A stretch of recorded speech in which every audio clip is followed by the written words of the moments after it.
Hello again, and welcome back to the PM Talk Show. This is Pat Marsh, your host. We want to thank you for joining us again today.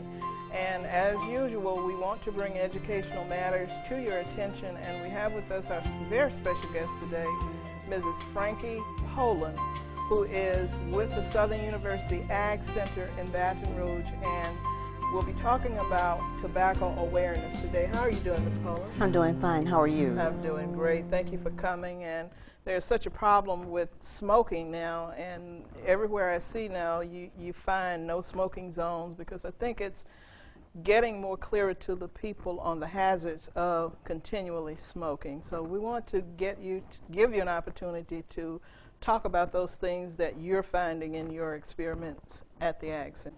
Okay, well, thank you very much for having me. I am Frankie Poland, Regional Coordinator with the Southern University Ag Center Communities of Color Network. The Communities of Color Network is affiliated with the Louisiana Public Health Institute and the Louisiana Campaign for Tobacco-Free Kids. The goal of the Communities of Color Network is to educate the African American community with dangers of tobacco use, secondhand smoke exposure, and also to provide information with regard to where cessation information in order to prevent or to help you quit smoking. Okay. What do you do as far as getting the information out to the public? We are a statewide agency. We have regional coordinators, 6 regional coordinators in addition to, well, 5 in addition to me. And we get that information out by going out to the public, talking with churches, civic groups, social groups, school groups, anyone basically who will listen to us about the dangers of tobacco use. Okay. And that information, again, is given out in churches or wherever a space is made available to you? Yes. Okay. We also are involved with health fairs and other health-related activities throughout all of the communities that we serve. How successful has your process been since you began, and how long have you been doing this? Well, personally, I have been doing this for about 5 years. The program with the Ag Center has been, I believe, about at least 7 years, 7 years now. Okay. Mm-hmm. Okay. And where are some of the areas that you've been into that you found success in what you're doing? I cover 9 parishes in Louisiana, East and West Baton Rouge, East and West Feliciana, Point Capiz, St. Helena, Washington, and Tangipahoa Parish, along with Iberville. So I talk to different organizations or different opportunities to speak with groups or whatever. And as far as success is concerned, we do that educational piece and then encourage the community to continue that and what knowledge is power. So hopefully as we educate, then they will take that information, pass it on to individuals or for their own personal use and help them to reduce their use of tobacco. Okay. In my thinking, do you just target a certain segment of the people or anybody that's interested in your program? And by that I mean, do you find any resistance, especially say for people who smoke a lot? Don't see a lot of a great amount of resistance, because our focus is to educate, and that's when we approach people that we speak with. We approach it with that thought in mind, that it is about education. And while you may be a smoker, and I have talked with groups where there are smokers and get various responses. Some say they're not interested, or they don't intend to stop smoking. But when you approach it from the standpoint of it's about education, and if it doesn't apply to you, it probably applies to somebody that you know. So if you could pass that information on to those people, your loved ones, people that you know, or people in the community, or people that you care about. I met you at a second Saturday breakfast here in Hammond. And a lot of people came up to me after that breakfast and wanted to know if I would invite you here to talk about what it is you do, because they would like to come to some of your workshops, I guess I'll call it that, some of your workshops.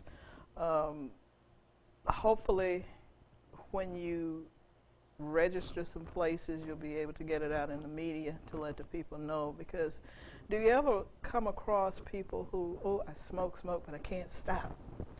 Yes, yes, and we do have provisions and provide information with regard to cessation. So that is a part of the program that we do administer. But if you're talking about getting facts and things that we do as far as the presentation is concerned, there are a number of things that we do. We structure it according to the audience that we are involved with.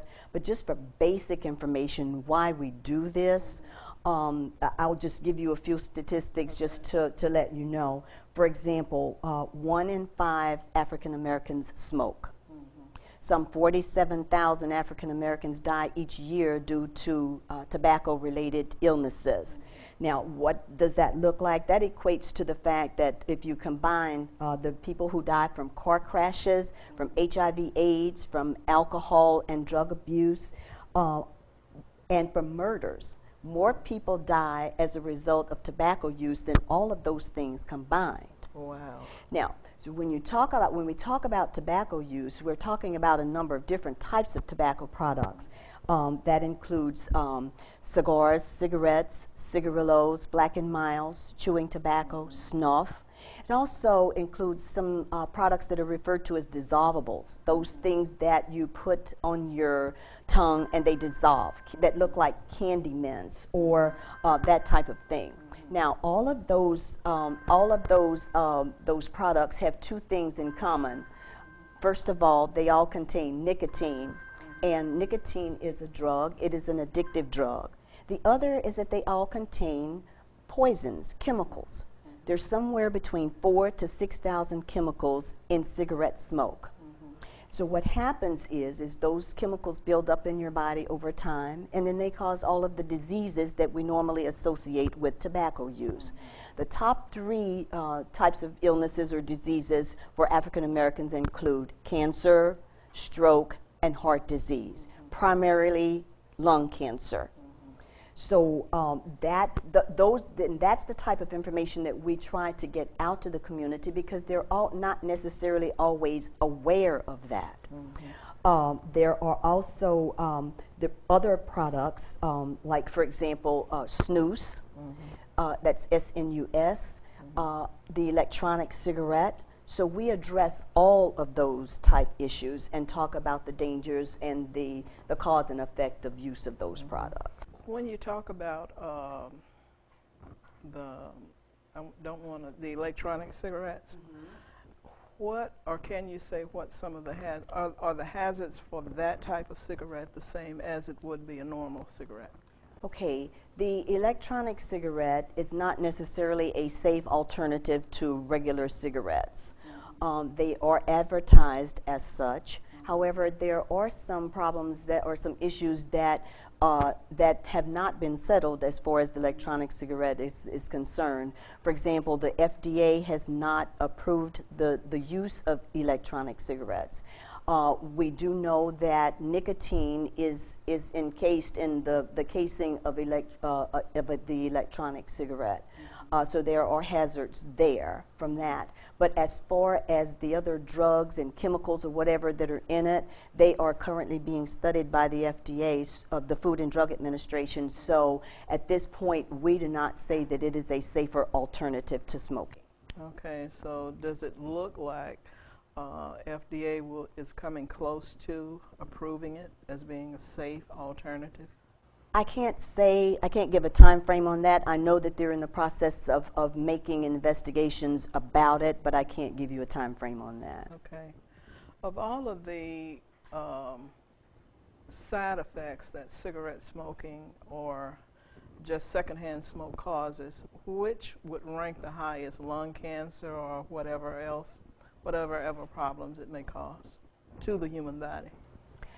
I don't know that I could rank them in terms of, which one would be more prevalent, but there are a number of illnesses that come about as a result of secondhand smoke. Some of the same diseases, illnesses that I mentioned as far as a smoker: heart disease, stroke, cancer, but for children, that's also a particular problem because their bodies are still developing, so they could have more problems of absorbing those chemicals, constant ear infections, bronchitis, those type of breathing problems, or particularly, children are particularly vulnerable because, as I said, their bodies are still developing.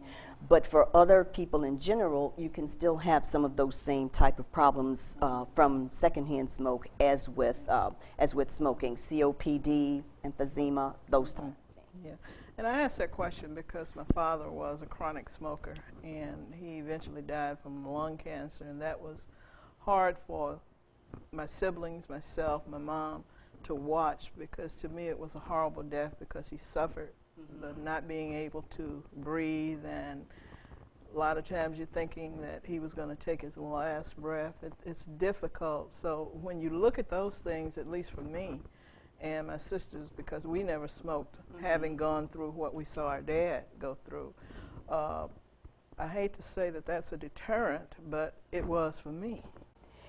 Yes, and I can see that being a deterrent, and I talk with people all the time who say that they have relatives who did smoke, and they know of relatives who were affected by it, and that made them decide that they did not want to smoke because they didn't want the same things to happen to them. There's also another term that I would like to introduce, and that's referred to as third-hand smoke. Okay. Third-hand smoke is the smoke that settles everywhere, that settles in the draperies, the carpets, the car seats, the dashboard of the car. So those poisons are still being breathed in by someone even though they may not be smoking in your presence, because it has settled everywhere. So if you get into a car at some later point, then you're still breathing in those poisons that settled throughout the car. Okay, so it's not necessarily a bad thing if someone is a smoker and they ask you if the cigarette smoke would affect you, and you tell them yes. That's not a bad thing, is it? That's not a bad thing. The thing to do, I would prefer, if possible, for you not to smoke while I'm in your presence. And I had to do that recently, and in a way I kind of felt bad because I knew that was their habit, but at the same time I didn't want to cause myself to be a victim of those same habits, or decide, well, maybe this is something that I need to do. So we're getting ready to go for a break now, and we'll be right back.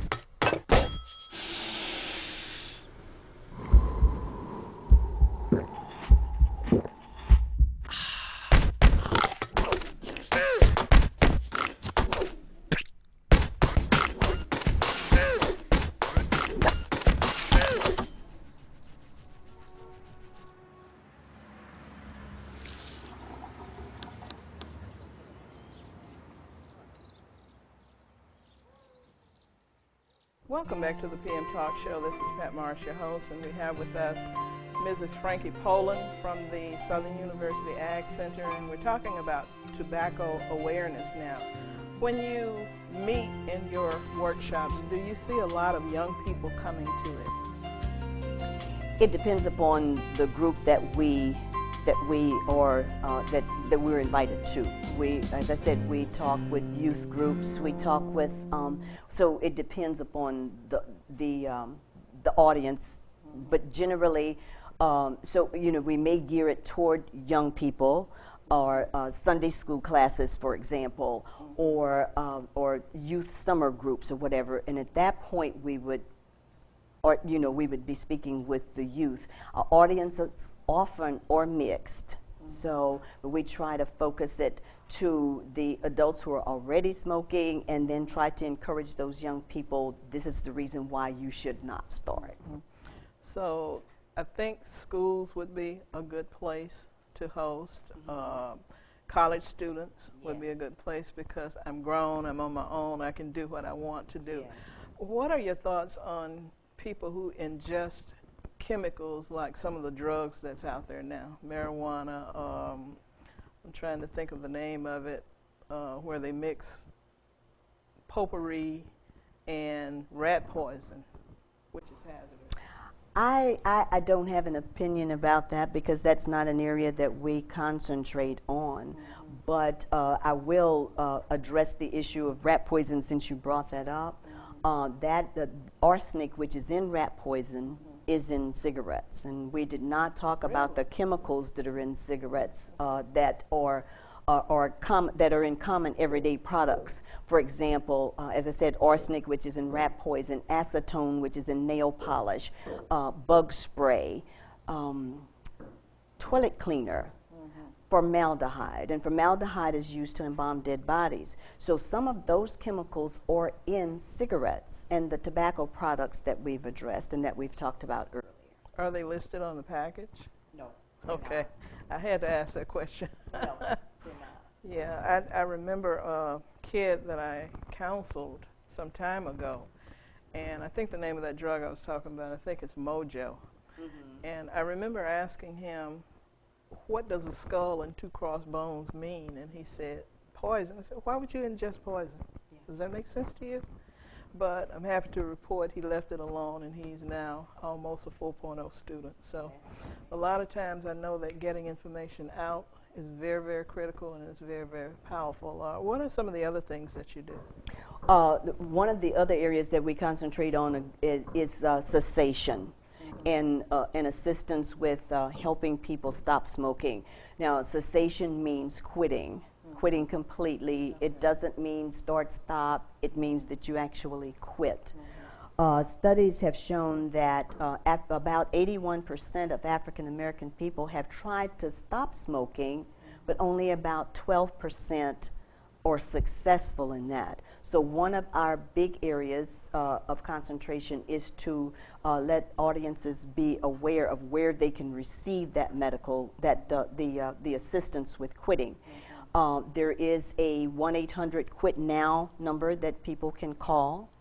Also, there is the Louisiana Smoking Cessation Trust that says that if you are a resident of Louisiana and you began smoking before September the 1st, 1988, then you can receive free services, which include free medications, free counseling, and free coaching.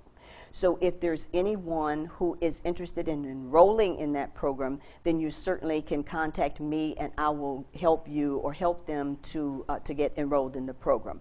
I can give you my email address, my telephone number if you would like, and they can call me or contact me directly. Okay. My telephone number is 225-771-6237. My email address is Frankie_Poland@suagcenter.com, and I will be happy to get them enrolled. But that is a big part of our program in order to try to provide information where people can go to get help. Okay, and that same information is on the bottom of the screen as well, so that if anybody is interested. But we want to help you to reach out to a lot of areas because cigarette smoking is a problem, and it has been for some years now. But I'm happy to say that a lot of places are adopting no-smoke zones. Yes. That's going to help not only the non-smoker but the smoker as well. Yes. What about the taxes on the sale of cigarettes? Louisiana presently has a very low tax rate on cigarettes. There is a proposal with the state legislature right now to increase that cigarette tax, which and the amount has not been settled on. With the intent of hoping that if the cigarette tax is increased, then that would discourage people to quit smoking because they could no longer afford to buy the cigarettes. Okay. What is the going rate for cigarettes now? It averages about $4 to $5 a pack. Depending upon the type of cigarette that it is, there are some that are in African American communities or low socioeconomic communities where the price of cigarettes are lower. That's to attract the community. Some in the line of $2 and something a pack, but the average is about $4 to $5. Okay, and that $2 and something a pack, that's not really the name brand cigarettes, is it? I would not think it's the more popular brands like the Newports and things like that, not to promote one over the other, but no. Okay. What is the youngest age of a child that you would speak to about the hazards of tobacco? We talk to youth. Our area of concentration is middle school and above, okay. But we would talk to, and I have spoken with any, younger children than that, as long as they have a good understanding, and we can explain to them the dangers. But I've talked to very young children, elementary school children, but usually it's middle school and above that we concentrate on. But we will talk to anybody. Okay. Well, I'll be emailing you some names of people that you can contact. Probably this evening or tomorrow, to try to help to get the word out. Do you have anything else that you want to share with us on tobacco awareness today? Other than the fact that we do encourage people to try to stop, we know that it's not always easy for some people. The other thing that I would like to mention is oftentimes people tell me, well, I've been smoking for so long, my body has already been affected, so why should I stop now? But that's not true, because once you actually quit smoking, your body does begin to recover shortly as an hour or two after you stop smoking. Your oxygen level improves. Over 5 years, you get better. Over 15 years, then your body then is, is almost equivalent in some aspects to that of a non-smoker. So the most important thing is not to say, well, I've already done the damage, so it doesn't do any good, I might as well continue. That's not true. Okay, so our bodies have built-in ways to heal itself if we would adhere to what's healthy, right? Yes. Okay. Yes. Okay, well, we want to thank you for coming, and we certainly want to help you to get the word out, to let people know that this program is good for your health, so to speak. I don't know what your slogan is, but certainly doing something that's going to help you stay healthy and live longer is certainly a no-brainer to me. Live a healthy, happy life. Right, yes. Right. Any closing comments? No, other than we just continue to encourage people, make people aware of the dangers, and do that educational piece with the hope that they would stop today and to live healthy, longer lives. Exactly. Well, certainly, again, Mrs. Poland, we want to thank you for coming, and we trust that your workshops will become more and more successful, because a lot of people are becoming more health conscious now, because we all want to live. We all want to live. To that ripe old age, whatever it is, we all want to live at the end of the day. Tell Southern University I said hello, and we want to put Southern University out here. Even checking with Dr. Marvin Yates from Southeastern to see if he can get you on at Southeastern to talk to some of the sororities and fraternities and some of the local organizations on Southeastern's campus to come in and do a presentation. That would be helpful, because after high school, the first thing the kids go, well, I'm grown, I don't have to listen to mom, I can try, I can experiment, but all of the time that's not a good thing to do. Yes. Well, we try to get the information out, and I'll be happy to talk with any group that that I am able to schedule that, and I am available any time of the day. I'm available on weekends as well. So if you, I would appreciate any leads that you could give to me, and I certainly will go and get the information out to the public. Okay, do you have packets of everything that you do that you can give, say, to a board, and they can discuss it at their board meetings to see if this is something that they would want to bring into the schools to share with the kids? We do have informational brochures and fact sheets that we certainly would be able to hand out to the people that you're talking about to see if it would be something that they would be interested in. I can get that information to you, or if you want to have those particular individuals contact me, then please do so, and I will provide them with the information and schedule the workshops or whatever. Okay, well, I'll just send it out and get them to contact you directly, and you can get it to them. Well, again, we want to thank you for coming, and we're at the end of our program. We want to bring you back again as you go on, and any success stories that you have, we want that shared as well, because we're all our brother's keepers, so we want to keep everybody happy. All right, well, thank you very much. Thank you. This is Pat Marsh, your host, saying that we ask you to remember that knowledge is very powerful. Knowledge does matter. Please have a great week. God bless.